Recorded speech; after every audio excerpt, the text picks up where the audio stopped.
I'm a fan. Welcome to another edition of Tracking the Wolves with your voice of NSU Sports. That's me, Ben Root. Let's look back at another wild week of Wolves sports. In Moorhead, your Northern football team kept their perfect road record intact Saturday, eking out a 40-38 win over the Dragons. Wolves never gave up despite being down 18-0 in the first quarter and then trailing 32-21 after coming back from that original deficit to actually lead 21-18. NSU went on a 19-point scoring run to lead 40-32 with under 7 minutes to play, and then stopped a 2-point conversion attempt by quarterback Jake Hodge to keep a 2-point lead with 2:21 remaining. Dragons got the ball back one more time, though, with a chance for the win, but 4 straight incompletions from the Wolves' 11-yard line gave Northern the W as Zach Neer broke up a would-be touchdown in the end zone with only 8 seconds left. Nick Truin racked up 152 yards and a touchdown on 15 carries despite having to miss the fourth quarter. Zach Barber scored his first 2 touchdowns of this season, once on an end around from 19 yards out, another time on a 64-yard catch and fly. Connor Doherty picked up his 4th TD grab of the year, while both Jared Jacobson and Cam Pudwill added single touchdown runs. Devin Olson led the D with 9 tackles and a sack and a half. Joe Parsley and Chad Stoddero each had 9 takedowns. On the volleyball court, a rough weekend at the Barnett Center for the short-handed Wolves. Playing without their starting setter Drew Smith and backup setter Morgan Richardson due to some injuries, they turned to outside hitter Holly Vancura to set up the Wolves' offense. The freshman filled in admirably, but Northern came up short both days nonetheless. Friday, ladies jumped ahead of Sioux Falls 2-0, but lost the final 3 sets to drop that match in 5. Vancura with 45 assists and a team-high 19 digs, but it wasn't quite enough. Kelsey Chambers ripped 16 kills, 11 digs, and had 6 block assists, while Mandy Korosky notched a double-double in that one with 11 kills and 11 digs. Then Saturday, 7th-ranked SMSU was just too much to handle. Northern was swept despite a big day from Chambers. Lefty Crusher had 19 kills and just 1 hitting error, hitting .486 in the match. Korosky helped out with 10 kills as well. In soccer, Wolves fell twice at Jurdy Field despite allowing just 2 goals each day. Upper Iowa shut them out on Saturday 2-0 before 22nd-ranked Winona State just edged them out 2-1 on Sunday. In that contest, Alyssa Wilde had her first goal of the season on an assist from Tessa Lander. And finally, your Wolves cross-country runners were in Jamestown Friday to compete there. Men took 4th place, led by the 11th place time of Clay Danielson, and the women had only 3 off-roaders there. They were led by the 16th place finish of Lindsey Gast. We'll talk about what's going on for this week ahead shortly, but up next, we'll chat with some of your NSU student athletes here on Tracking the Wolves.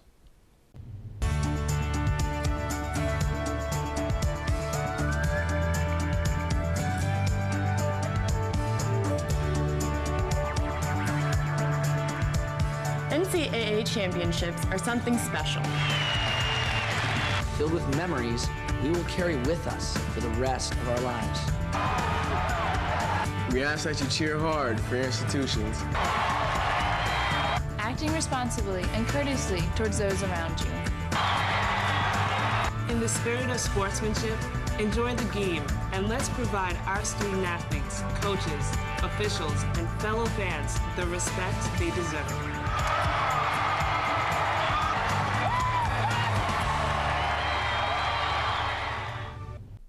Welcome back to this edition of Tracking the Wolves, as we are set to talk some football on this edition of the Wolves, getting ready for a big game coming up this weekend, and we'll talk about the weekend that was and this weekend's game too, as we're joined by a couple of the Wolves offense and defense covered today. We're joined by Justin Parsons, the O-line, and Devin Olson, linebacker for your Wolves as well, senior and junior respectively. Thanks for coming on the show today, guys. Thank you. We'll start off, Devin, you come in from a small town in Wishick up in North Dakota, and Parsons opposite end with Fargo. I guess, how much of an adjustment was it for each of you coming to Aberdeen, which is, I guess, kind of in the middle between? I guess coming to Aberdeen, I was most comfortable coming here because it kind of had that small town feel here. But coming from Wishick, I was from a small team. So that was a pretty big adjustment when I came to college, and there's almost over 100 guys on a team, and I was only with the team maybe with 20 guys or so on it. So. How about from Fargo there? For me, I mean, it was a little bit of a decline. I mean, I grew up in the Fargo all my life, so I'm used to, eating at a different restaurant every day of the week, and I come here and I have to eat at the same. Being a big guy, it's kind of don't have your choices all the time. But no, I mean, other than that, I mean, it was pretty good. I mean, there are a lot of guys on the team, so it's not like I had any troubles finding any friends. Plenty of guys. Big difference there, Yeah. I guess. So you're playing 11-man. Was it an 11-man at Wishick or a 9-man? 9-man. Okay. Yeah. So there's a lot of. I know I talked to Mike Alberts last week on the show, and he had the same thing in Langford. Was the terminology? He was talking about the terminology being a big adjustment. Was that one of the main things for you too? Oh yeah, in 9-man football in high school, it was just pretty much on defense. You just go find the ball and tackle the guy, and get here. You got to be in your right gaps, and what does everything mean to you? So it was a big adjustment there, but. Big game this past weekend, Moorhead, a nice victory there. Devin, you ended up leading the team in tackles, 9 tackles, a sack and a half too. With that game, you already have surpassed your tackles from last season. Do you feel like you've really stepped it up this year, or are you out there on more plays, or what's kind of the difference? I guess this year I just feel more comfortable in the system. I'm understanding more about where everyone's going to be at in the defense. And I guess just being more comfortable out there and just be able to play faster. So. A nice game there, the 9 tackles. You also had a good game last year, the triple overtime game against Wayne. Had quite a few in that contest as well. Looking back at the last few years, which game kind of sticks out as the most memorable for you, I guess? I guess probably 2 years ago when we beat St. Cloud State. That was probably the most memorable just because they were ranked in the nation at that time, and we were, seen as the underdogs. We weren't given a chance to win that game, but it was just an overall good team win, and that's probably just one that sticks out the most to me. So something that we'll look to repeat this weekend against third-ranked team in the country. And Justin, O-line's doing a better job. It seems like the running game's improving week to week. You feel like the team's kind of gelling a little bit right now, or why the difference from the start of the season? Why has it been able to move the football a little bit better? We're just, we're working a lot better together. We're focusing a lot on double teams. I mean, getting a double team whenever you can, and we've changed some things up front, and they seem to be working. The guys are working a lot better. I mean, I getting to work a lot better with my tackle and my center, and I mean, so it's in our running back Truman. I mean, he's doing a great job right now and seeing the holes and finding the holes, and when he can, just taking off. Al, if I remember right, you're the only returning starter on the line, right, from last year? Hayden Gowan was back. Gowan. Okay, he's back too. So I remember the other guys were backed up and got a little bit of time out there. So does it take just a few weeks to kind of get used to guys being out there for the most part, or? Yeah, I mean, it's really different. I mean, you wouldn't think. But playing next to someone, you got to trust them a lot, and you got to know that they're going to be there in pass protection when you need to go to another guy or pass it off. So playing next to the same people, it really takes a lot to get used to when you're not used to playing next to them. It takes a few games. I know you study, of course, film tape on other teams. I guess maybe you have to get used to tendencies even on your own line as far as what kind of moves they make too. Yeah, when you pass someone off on pass protection, you have to be on the same level, and you kind of have to know that they're going to be there. Talking to Devin Olson and Justin Parsons on Track the Wolves today, and looking at some other stuff that's going on. Of course, you're not just blocking for the run game, but protecting Jared Jacobson, and he's having a pretty strong season too. Do you do anything differently that is noticeable, I guess, when you're pass blocking or run blocking against run blocking? Because he runs a lot too, so I don't know kind of what adjustments you make when I guess you don't know what he's doing back there half the time. It's kind of hard. Because sometimes he takes off when we are pass protecting, and that's kind of how we've been lucky not to get too many holding calls. But that's kind of sometimes you get a holding call because you're having the guy inside your chest, and here Jared takes off or whatnot. But we've been pretty good about that, and it's kind of tricky. Sometimes we don't know what that guy's doing back there. Yeah, and watch now for going down the field. You think it's going to be a running play or something, but yeah, it's usually the other way around. So. Yeah. Meanwhile, Parsons here on the, or not Parsons, Olson rather. You've got your group of linebackers back there. Does it take some adjustment as far as figuring out what they're doing, or are you already kind of assigned to your own area and you don't really worry about your teammates back there quite as much?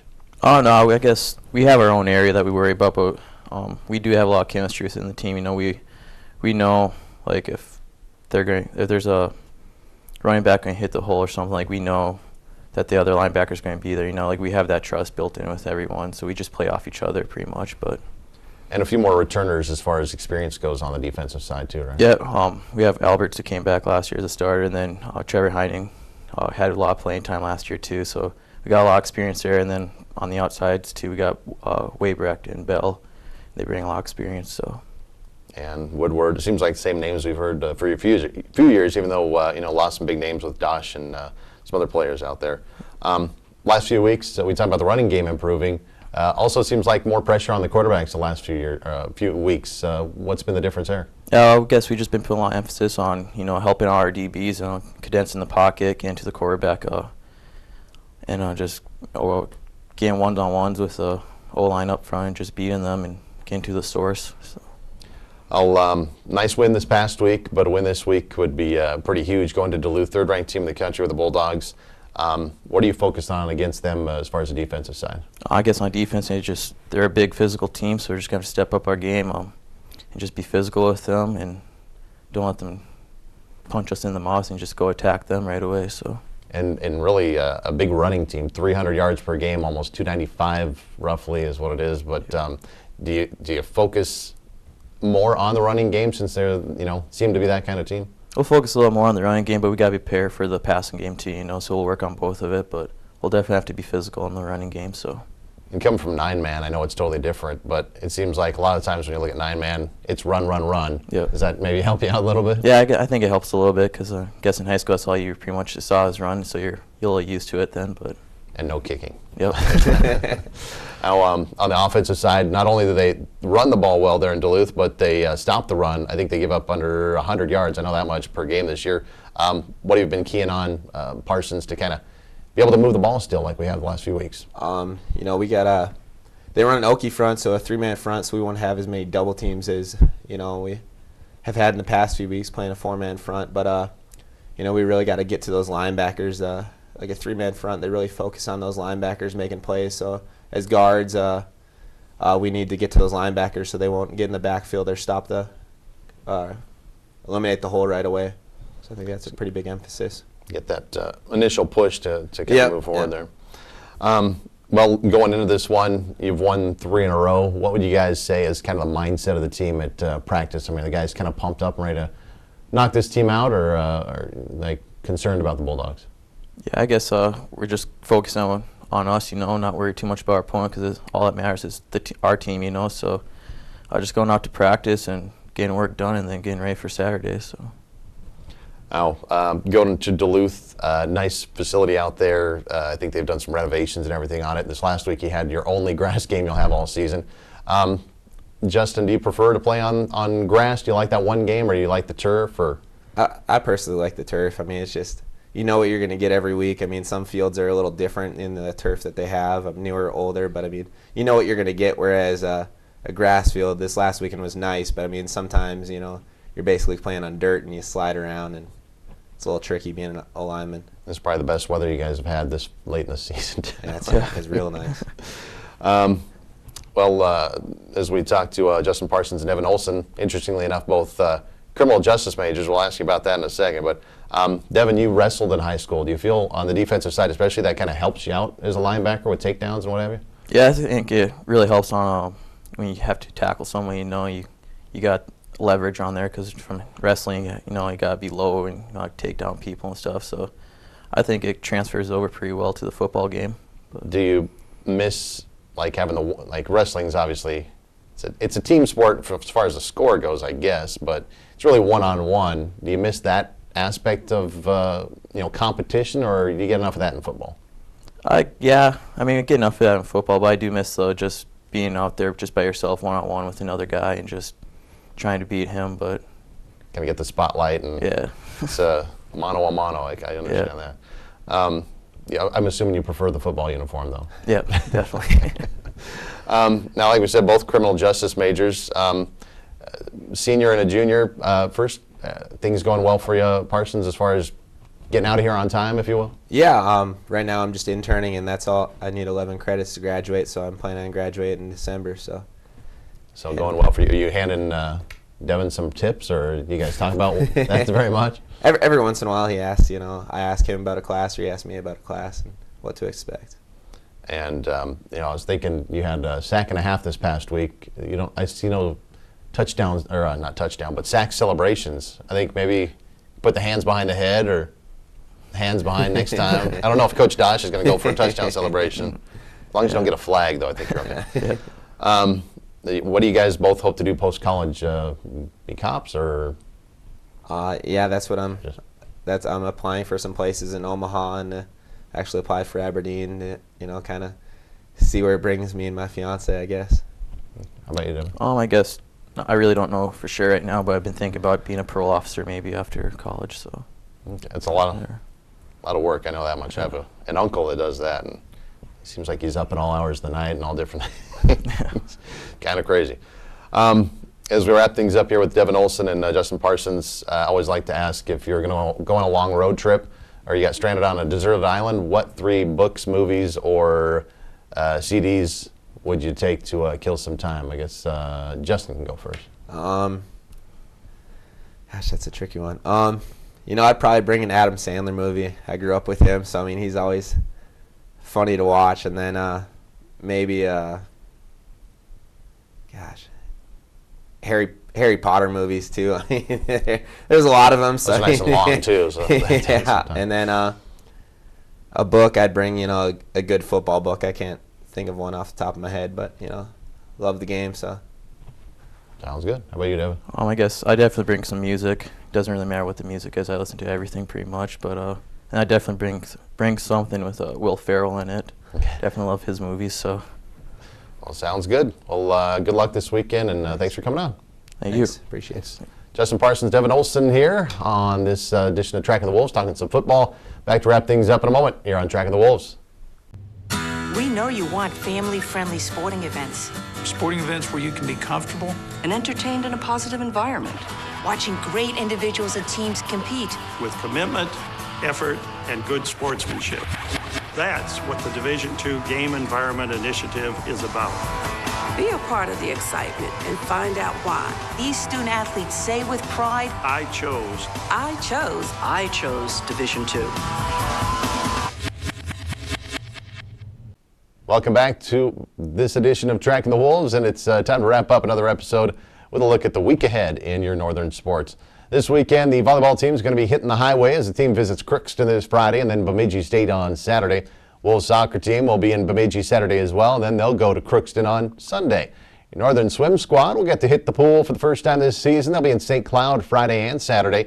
And your NSU football team's on the road again this weekend when they look to knock off the third-ranked Bulldogs of Minnesota Duluth. You can catch every play of that one on ESPN 1420 1071 and on the web at ESPNAberdeen.com with yours truly. Kickoff slated for 1 o'clock. Pre-game should get rolling around 12:20.